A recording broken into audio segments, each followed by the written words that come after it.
All right, YouTube, I am out at my property in the middle of the desert of Utah, northern Utah. And every year I come out here for fun because I like it, but also to do some work. I got one item left remaining on this property that I am pretty determined to dispose of today. And I'm going to show you what it is. If you've seen my previous, you can see a little peek of it right there over my, my right ear. If you've seen any of the previous videos I've done, each year I come out here, I do more and more and more. You might know the last item that's remaining. But before I get close to that and show you what I got going on, let me spin you around real quick. All right, so this is my Nissan Titan. First of all, man, this is not a Titan video, but gosh darn it, I love this truck. I just driving over all this just bunch of nonsense desert. There used to be a driveway here. You can't even see the driveway anymore because it's so overgrown. But at any rate, pulling this trailer all across the desert like this, man, this Titan is great. Sunlight camper is great. Ricky, the mutt, the Tennessee mutt farm dog is great. He's drinking his water in the shade where he wants to be. All right, getting over to what we got now. So there's a bit of a little dip here. You can't quite see it. There's a pit here. I don't know what these people were doing who was building a ranch or a bug out camp out here, or what they were planning to do. Whatever it was, they failed at it. And what they used to have was an airstream. And the airstream trailer was actually about another 50 feet over that ways. It burned down at some point. People came here over the years since it burned down and scrapped it, took the bits of metal off it, took whatever was valuable to recycle and whatnot. And what was left was like the oven, bits of the sink, and some of the miscellaneous metal bits that they couldn't haul away that were just rusty crap. All that stuff over the years coming out here myself, I cleaned up and got rid of. And I took all the little bits of scrap way on the other side of the Titan. We're going to go over there in a minute. There's the pit. So I've been taking everything over there that I could, except this frame, because it's just too darn heavy. I'm looking at it. It looks like it's probably, I'm going to say 24 foot. I think it's a 24-foot frame. It looks about 24 to me. I thought about dragging it, but someone took the tires off it, so I can't even wheel it over. It's just literally metal. Let's get a closer look at this thing. Hang on. So here's the rear bumper, which looks like a 4x4 box.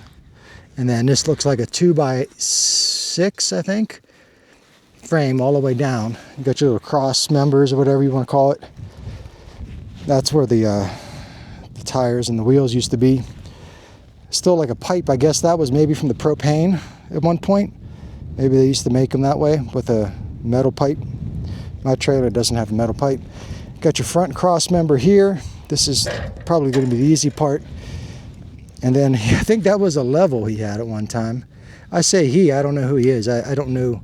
Try to find the history of what they were planning out here. Never could. But then 2 propane bottles, and then the jack kind of turns a little bit. So I don't know what this is going to weigh. I don't know how much. Here's what all right, hang on. So I'm getting way ahead of myself here. My plan is to cut this thing into pieces. I was talking to an old buddy of mine, Doug Aguirre. The Aguirre family from Utah is one of the best families in Utah. I adore all the Aguirres. Doug used to be my boss when I used to work for a company here in Utah. And I told him about what was going on and everything. He says, you just chop it up into pieces. That's the best thing to do. So I brought my reciprocating saw. I got a whole box full of blades, and I'm going to try cutting this thing into pieces. I don't know how much each piece is going to weigh. There might be 2 foot at a section. Maybe I can do 4 foot. And then my plan is to take each of those sections and then haul them in the back of my Titan, which has a whole bunch of camping stuff that needs emptied, and then take all of those little bits and pieces over to the pit. So let's get over to the pit and I'll show you where this is all going to end up, if this all works as planned. And here is the pit. I laugh, but man, this is all stuff that I put in here. Like there used to be a barn, I guess you would call it a barn, with a metal roof and everything. I knocked that whole thing down, took the whole roof down, put all that in here. There used to be a chicken barn as well. They had like, I'm assuming it was for chicken. It was for something that didn't need to be in dirt because it had a wooden floor. All that OSB and stuff you might see there, here and there and stuff, that's all part of the flooring. I ripped all that up, chopped it all down, and using my Titan for most of it, brought it all over here. And this is the pit. This, believe me, this doesn't look like much on camera, but this is big. From here to there is probably a good 50 feet. And then it's probably about 40 foot widthwise. I don't know why this pit is here. The guys that were bugging out here or doing whatever they were doing, they dug all this up. I was thinking maybe they were building a pond for livestock, possibly. I really have no idea, but you could see all the mounds of dirt. So I would like to fill this in. For the life of me, I can't find someone to come out here. Every time I think I have a lead for someone that could help me with this, it doesn't work out. But I'm going to put all that metal in here from the trailer frame. And then if I can ever get someone to come out here and bring all these mounds and fill all of this in, that's what I would like to do to make this as relatively smooth as I can. I don't think it'll ever be smooth. It doesn't look like there's nearly enough dirt around here to fill this in. I don't know how dirt disappears when you dig up a hole, but you never have the same amount on the outside of the hole that you did on the inside. All right, so, and just to give you a perspective now, there's my truck way over there, and you saw that trailer's on the other side of the truck, so I don't know how far this is probably 200, 300 yards away. That I'll have to haul it with my lovely Titan. I'm really not in the mood to do this, if you want to know the truth. Part of me just figures like, just leave it go. But I committed to doing this, well, last year, really, the last time I was out here cleaning up. I kind of would like to just go inside and lay down and watch a movie in my trailer, if you want to know the truth. It's been quite a long day, and we got some rain coming, so it's going to rain tonight here. It rains like twice a month in this part of the state, and it just happens to be raining the weekend that I'm visiting. So it's going to rain tonight, it's going to rain most of tomorrow, and then I got somewhere else to be on Sunday, so this is my window to get this done. I got this heavy stuff here. I got goggles. I think I brought goggles. I'm pretty sure I brought goggles. And I'm wearing my overalls. I got my big old steel-toed boots on. I just don't want to get injured out here. If you don't know where I'm at, it's to the nearest gas station is about close to 90 minutes. And to the nearest medical center or something like that, it's probably about 2 hours. Tremonton is going to be the nearest hospital medical center. So I got to be real cautious and careful, and I can't screw this up. And if these blades don't cut, I'm blaming Doug Aguirre, because this was all his idea. If I get cut, if I get injured, I'm still going to blame Doug. So Doug, if you're watching this, you better, at this point of the video, you better hope that I don't get injured. Okay, here we go. The blades I'm going to use are Ezark carbide blades for metal. From what I read online, these things will cut through anything and are supposed to last for quite a while, so we'll see. All right, I'm going to start with this rear bumper because it's already cracked right here. I can see it's rusted through. I'm thinking that might just be a good test. And I'll cut both ends. I'll see how heavy this is. I don't know if I could lift this myself. I've never lifted a piece of metal like that before. I've never done any of this before. So we're going to see how this goes. Wish me the best of luck. And here we go.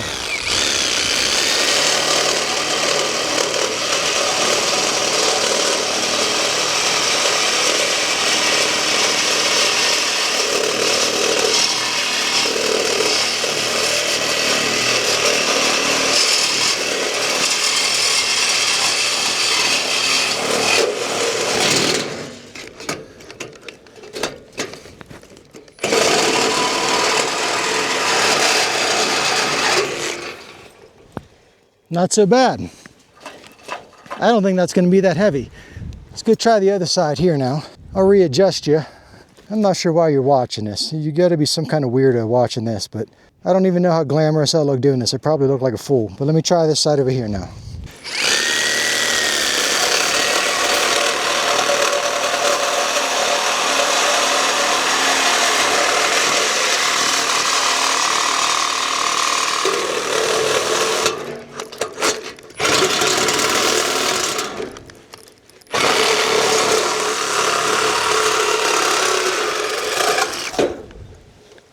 How about that? So it's not so heavy. This thing here. So that's not so bad. This probably weighs 40 pounds, if that. So I don't think this is going to be as difficult of a job as I thought. It's going to take a while, but I don't think it's going to be as hard as I thought. And I'm glad that it's not throwing metal everywhere. I forgot my goggles. So if my dad's watching this, he's going to be irritated I'm not wearing goggles. I forgot them. So, well, let me start working on a bit of this other stuff. And I'll tell you what, I'll put a time lapse on. You can watch this in a time lapse over the next little bit. And I'll move the camera over there and you could see how this comes along. All right, so enjoy.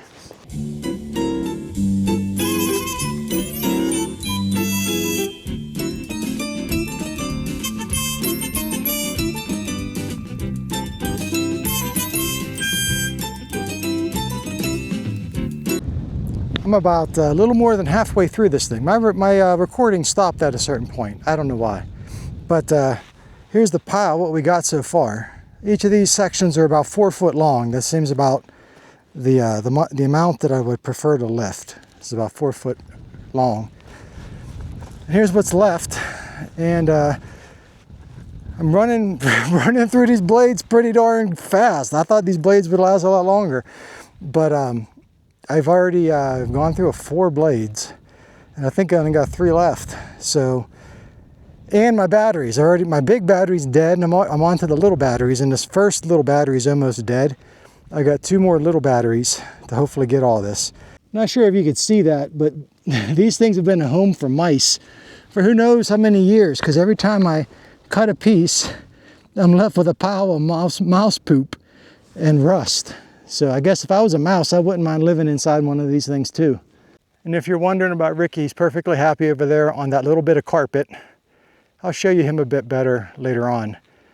But he's in the shade, he's got water, he's fine. All right, let's get back to it. We'll see what we can do. I'm gonna try another time lapse here. I'll put the camera facing this way and we'll see if it works.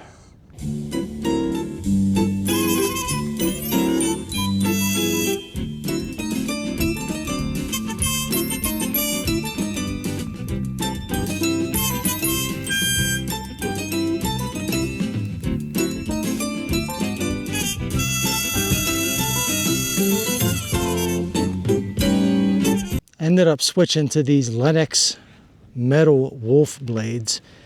I've gone through 4 blades and I've gone through 4 batteries. This one's dead as well.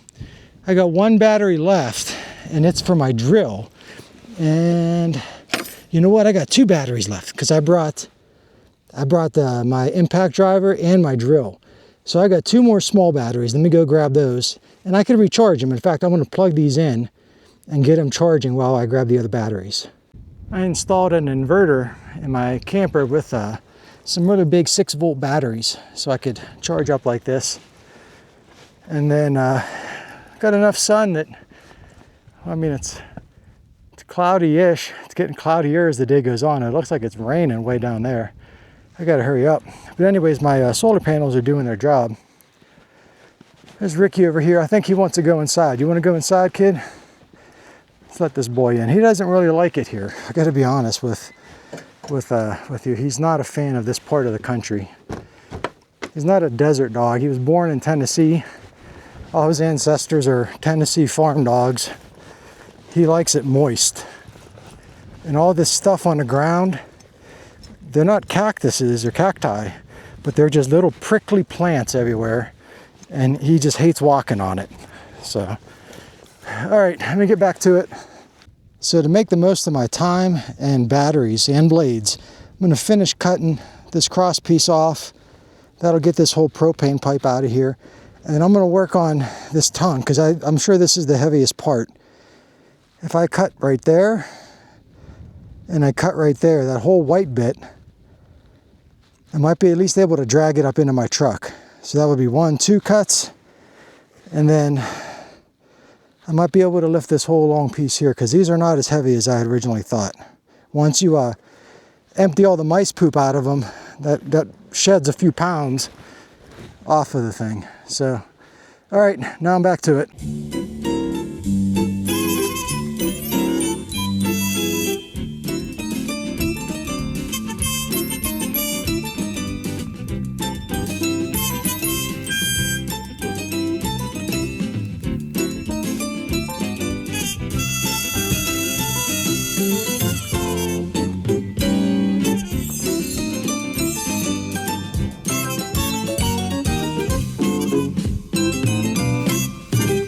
right, that's it, I got it. I'm down to my last blade. Well, I got some shorter blades and I got some wood blades, but my last long metal blade, so I went through 3, 4, 5, 6 blades, and my last battery, that thing's got a little bit of juice left in it, so I went through the one that's charging, 2, 3, 4, 5, 6 batteries. And here's the pile. So now, another part I'm not looking forward to is I got to get all this in the back of my truck. I'm not going to put it all in at once, obviously. I'll probably do like 3 trips and haul it over to the pit. And the reason I'm not looking forward to that is because I got the bed of my truck all packed real nice. I put a lot of time and effort into getting everything in there like, you know, fitting like Jenga. But I got to take that all out now, so let me show you. I took some stuff out, a bunch of water and things, but here's what I got left. I got 10 gallons of gas, all these totes, this generator, firewood. I got to take all this out so I could fit the metal one here. So I'm not going to film myself doing that. Use your imagination. I'll show you when it's done.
I'm considering that job done.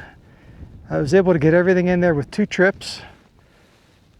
Yeah, this Titan is one heck of a truck. I'm sorry they stopped making them. Great vehicle. I drove it 2,000 miles already across the country, pulling that trailer, bringing it here, 4-wheel drive, doing work. What a wonderful vehicle. At any rate, here's a pit. Pit's a little bit more full than it was the last time I was here, and I feel pretty good about that. So whenever I come out here, I ask myself, what is all this for? Why am I even bothering doing this? I don't know if I'll ever build a house out here. It's a very inhospitable place, and I would like to live somewhere this far away from civilization. But there's just so many challenges to building a permanent, you know, home here. So why am I doing all this? I don't know. I don't know if I'll build here or not.